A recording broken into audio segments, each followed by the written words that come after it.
Channel पे नए आने वाले दोस्तों से गुजारिश है हमारे चैनल को सब्सक्राइब करें और बेल के आइकन को ज़रूर दबाएं ताकि आने वाली हर नई वीडियो की अपडेट आपको मिलती रहे। बिस्मिल्लाहिर्रहमानिर्रहीम। मेरा नाम मोहम्मद अरसलान है। कैसे हैं आप? उम्मीद है कि आप लोग खैरियत से होंगे। आज हम लोगों ने पढ़ना है जी pharmacy technician part 1 pharmaceutics chapter number 2 जिसका नाम है जी ड्रग। तो ड्रग की सबसे पहले डेफिनेशन कि ड्रग है क्या। तो एंसल ने डेफिनेशन दी थी ड्रग की कि ड्रग कोई भी ऐसा केमिकल एजेंट है, कोई भी ऐसा केमिकल है जो कि इंसान या जानवर दोनों की बॉडीज़ में जाने के बाद वो अगर डायग्नोस करे, यानी कि तशख़ीस के काम आए, किसी भी बीमारी को तशख़ीस करना, ट्रीटमेंट उसका इलाज करना, इलाज में और बीमारी को मुकम्मल तौर पे ख़त्म करने में फ़र्क है। अब जो इलाज है वो जब तक मेडिसिन चलती रहती है होता रहता है। उसके बाद आता है मिटिगेशन का मतलब होता है बीमारी के जो असरात हैं उनको कम करने में जो भी एजेंट इस्तेमाल होगा। उसके बाद प्रिवेंशन, या तो उस बीमारी को रोकने में, या फिर क्योरमेंट का मतलब होता है कि बीमारी को जड़ से उखाड़ देना। किसी भी बीमारी को अगर उसमें इस्तेमाल हो रहा है तो आप उस एजेंट्स को ड्रग कह सकते हैं, खवा वो एनिमल्स के अंदर हो रहा है, खवा वो ह्यूमन्स के अंदर हो रहा है। अब उसके बाद क्लासिफिकेशन ऑफ ड्रग करते हैं। अच्छा, ड्रग की क्लासिफिकेशन जो है वो दो तरह से की जाती है। एक on the base of sale कि उनको बेचने की बेस पे, और एक on the base of source, उन्हें लिया कहाँ से जा रहा है। तो पहले हम लोग देख लेते हैं जी on the base of sale में इसको दो हिस्सों में तकसीम किया जा रहा है। एक को ओवर द काउंटर कह रहे हैं और दूसरी को प्रिस्क्रिप्शन ओनली मेडिसिन कह रहे हैं। जो ओवर द काउंटर ड्रग हैं, ओवर द काउंटर वो ड्रग होती हैं जिसके लिए डज नॉट रिक्वायर्ड प्रिस्क्रिप्शन। ये वो मेडिसन है अगर किसी भी आम पेशेंट को या पर्सन को इसकी ज़रूरत पड़ती है कि वो मेडिसिन लेने जा रहा है तो उसको प्रिस्क्रिप्शन नहीं चाहिए, उसको OTC कहते हैं, ओवर द काउंटर ड्रग। जाएं, बताएं और वो मेडिसिन ले लें। फॉर एग्जांपल मल्टीविटामिन, ये B6, B12, B3, B1, किसी को अगर ये मल्टीविटामिन चाहिए तो उसके लिए उसको प्रिस्क्रिप्शन रिक्वायर्ड नहीं है। इसी तरह उसके बाद और भी मेडिसिन लिखी हुई हैं। NSAID, NASID, इसका मतलब होता है non steroid anti inflammatory drug. Basically inflammation को दूर करने वाली जो ड्रग होती है ना, मोस्टली स्टीरॉयड्स होती हैं, लेकिन कुछ ऐसी मेडिसिन हैं जो इन्फ्लेमेशन को दूर करती हैं। जैसा कि मैं सिंपली कहूँ तो ओमेप्राजोल वो इन्फ्लेमेशन को कम करता है, मेदे की सोज को कम करता है, लेकिन वो स्टीरॉयड नहीं है, तो उनको NSAIDs ग्रुप में रखा जाता है, NASID के अंदर।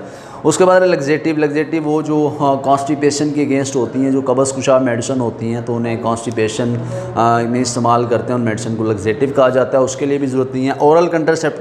ओरल कंट्रासेप्टिक ऐसी मेडिसिन हैं जो कि आप लोगों की बॉडी के अंदर अगर कोई भी फीमेल है उसको हमल हो गया है, प्रेग्नेंट है, या प्रेगनेंसी को रोकने के लिए, ये दो तरह की होती हैं। एक अबॉर्टिव होती हैं, अबॉर्टिव वो जो हमल को गिराती हैं, कंट्रासेप्टिक वो जो हमल नहीं होने देती। तो बेसिकली जो अबॉर्टिव है ना वो तो नहीं इस तरह ओपनली मिलती है ओवर द काउंटर में, लेकिन जो कंट्रासेप्टिव है जो प्रेगनेंसी नहीं होने देती, ये वाली मेडिसिन जो है ये मिल जाती हैं।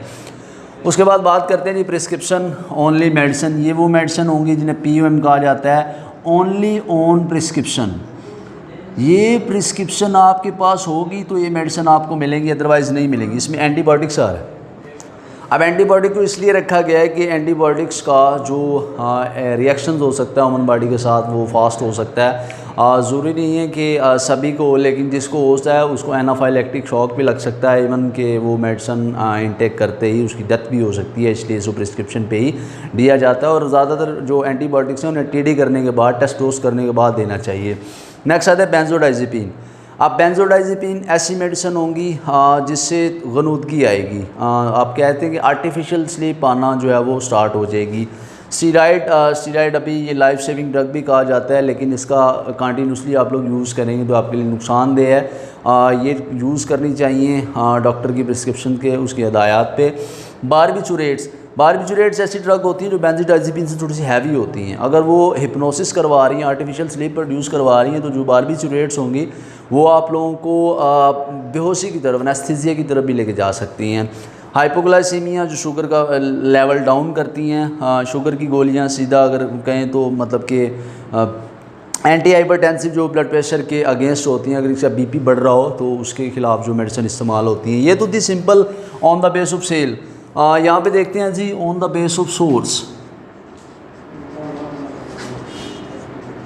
On the basis of source पे जो मेडिसिन है, तो सोर्स की बेस पे हम लोग मेडिसिन को तीन तरह से इस्तेमाल तीन तरह से हम लोग इसको लेते हैं।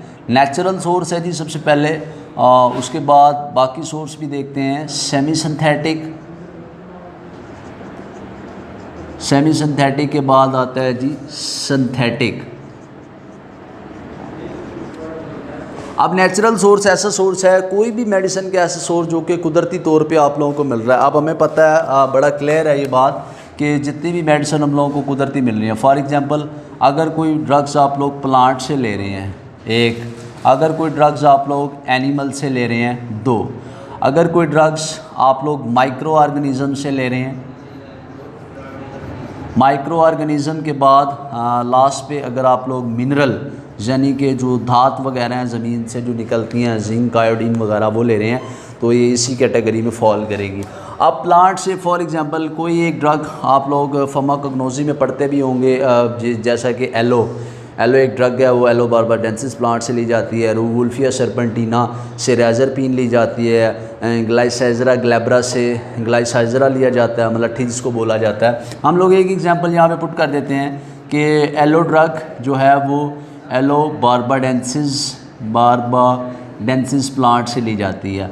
अब एनिमल से बहुत सी इंपॉर्टेंट ऐसी मेडिसिन हैं जो हम लोग एनिमल से ले रहे हैं, जैसा कि इंसुलिन। अब इंसुलिन जो है ये आप लोग घोड़ों से भी इसको लिया जाता है। इसके अलावा सेक्स हार्मोन हैं, वो भी जो हैं जानवर से हासिल किए जाते हैं। थायराइड्स हैं, वो भी मेडिसिन जो हैं इनसे ली जाती हैं। माइक्रो ऑर्गेनिज्म से बात करें तो माइक्रो ऑर्गेनिज्म से भी हम लोग इंसुलिन लेते हैं। एक बैक्टीरिया इसका नाम है इकोलाई बैक्टीरिया से हम लोग इंसुलिन हासिल कर रहे हैं। इसके अलावा इससे भी हम लोग जो है तो बाकी और भी मेडिसिन, वैक्सीन वगैरह जो हैं वो हम लोग इन बैक्टीरिया वगैरह से हासिल करते हैं। मिनरल में से जिंक बहुत कॉमन है, जो कि पावर के लिए बॉडी के अंदर यूज़ किया जाता है, जो लोग वीकनेस का शिकार होते हैं। जिंक और आयोडीन भी एक, ये समझ लें कि आयोडीन की बॉडी कमी हो जाए तो ग्वाइटर लाहक हो जैसा हो सकता है, तो वहाँ पे आयोडीन का इस्तेमाल किया जाता है। ये तो थे नेचुरल सोर्स। नेचुरल के बाद थोड़ी सी बात कर लें पहले सिंथेटिक पे, कि सिंथेटिक सोर्स ऐसा सोर्स होगा जिसको कम्प्लीटली तौर पे लैब प्रिपरेशन की जाएगी, लैब के अंदर उसको बनाया जाएगा। इसका नेचुरल से कोई लिंक नहीं है, लैब के अंदर इसकी मुकम्मल तौर पे तैयारी की जाएगी। कोई भी ऐसा केमिकल, फॉर एग्जांपल सेफ्ट्राइजोन, अब ये केमिकल है, इसका जो है नेचुरल से कोई लिंक नहीं है, तो इसको मुकम्मल तौर पे लैब में प्रिपेयर किया तो ऐसी मेडिसिन जो मुकम्मल लैब में बनेंगी उन्हें सिंथेटिक कह देंगे। बीच में एक आता है सेमी सिंथेटिक ऐसा सोर्स है जिसमें आधा नेचुरल डाला जाता है और आधा इसके अंदर सिंथेटिक डाला जाता है। इसको हम लोग सेमी सिंथेटिक बोल देते हैं। फॉर एग्जांपल मैं एक एग्जांपल पुट करता हूँ, अमॉक्सिसिलिन को कैसे बनाया गया। बेसिकली अमॉक्सिसिलिन जो है, अब मैं अगर बताऊँ तो पेनिसिलिन एक मेडिसिन है जो फर्स्ट एंटीबायोटिक थी। अलेक्जेंडर फ्लेमिंग 1928 में उसने डिस्कवर किया था प्लेट्स के ऊपर। तो इसके अंदर हमने थोड़ा सा लैब पे काम करके अमॉक्सी, फॉर एग्जांपल आप समझें कि जो अमॉक्सी वाला हिस्सा है वो हमने लैब में तैयार किया और जो सिलिन वाला था वो पेनिसिलिन से लिया। तो इस तरह से हम लोग इसको बोल देते हैं कि ये वाले ऐसी ड्रग्स जिस पे आधा नेचुरल और आधा हम लोग लैब में काम करें तो वो सेमी सिंथेटिक के ज़िम्मे में आती हैं। इसके अलावा ड्रग के कुछ हिस्से होते हैं। आप कोई भी अगर ड्रग लेने जाए ना, तो मैं ये सिंपल एक उसका बाहर वाला आउटर कार्टन बनाता हूँ, तो ये उसका बन गया। अब उस ड्रग के, कोई भी आप ड्रग लेते हैं तो उसके 3 नाम होते हैं। एक को बोला जाता है जेनेरिक नेम, एक को बोला जाता है ब्रांड नेम, एक को बोला जाता है केमिकल नेम। अब तीनों अगर हम लोग यहाँ पे लिखें, फॉर एग्जांपल आप लोग पैनाडोल आपने लिखा, उसके बाद इसका नीचे लिखा होगा पैरासिटामोल और लास्ट पे इसमें छोटा सा नीचे करके लिखा होगा एसिटाइल पैरा अमाइनो फिनोल। अब ये 3 नाम लिखे होंगे। इन 3 नामों में से जो पैनाडोल है ये ब्रांड नेम होगा। अब ब्रांड नेम क्यों रखा जाता है? कोई भी प्रोप्राइटर अपनी मर्ज़ी से इस नाम को रखता है, क्योंकि जब वो ब्रांड बन जाता है तो उसकी उसी नाम से उस केमिकल की सेल होती रहे। फेब्रोल भी है, वो भी ब्रांड नेम है, लेकिन उसका फार्मूला भी पैरासीटामोल है, लेकिन पैनाडोल और फेब्रोल दोनों अलग अलग जो हैं, उनका ऑनर, उनका जो मालिक है वो अलग अलग होंगे। अब पैरासीटामोल, इसको जेनेरिक इसलिए बोला जाता है, ये वाला नाम पूरी वर्ल्ड के अंदर एक ही होता है। अगर आप फॉरेन कंट्री में चले जाते हैं और आपको पैरासीटामोल की ज़रूरत पड़ जाती है तो आप वहाँ पे पैनाडोल बोलेंगे तो आपको नहीं मिलेगा, आप पैरासीटामोल बोलेंगे तो मेडिसिन आपको वहाँ पे मिल जाएगी। और लास्ट पे है जी जो एस्टाइल पैरामाइनोफिनोल लिखा हुआ है, ये है केमिकल नेम। ये नेम किस बेस पे दिया जाता है? ये नेम इस बेस पे दिया जाता है कि इस ड्रग के अंदर या इस जो हमने ड्रग बनाई हुई है इसके अंदर कौन से एटम या मालिक्यूल हैं, कौन से केमिकल इसके अंदर हैं। तो जो हमारी पैनाडोल है उसके अंदर एस्टाइल पैरामाइनोफिनोल होता है। इस तरह दूसरी एग्जांपल ले लें, सिंपल ले रहे हैं हम लोग कि जो डिस्प्रिन है वो ब्रांड नेम है। डिस्प्रिन के अंदर एस्प्रिन जो है वो उसका फार्मूला है, वो पूरी वर्ल्ड में सेम है। और एस्प्रिन के अंदर आगे उसका जो केमिकल होगा वो उसी तरह होगा जिस तरह इसमें पैनाडोल के अंदर एस्टाइल पैरामाइनोफिनोल है तो एस्प्रिन के अंदर एस्प्रिन वाला साल्ट होगा। आई होप कि आप लोगों को मेरा ये लेक्चर पसंद आया होगा। अल्लाह हाफिज़।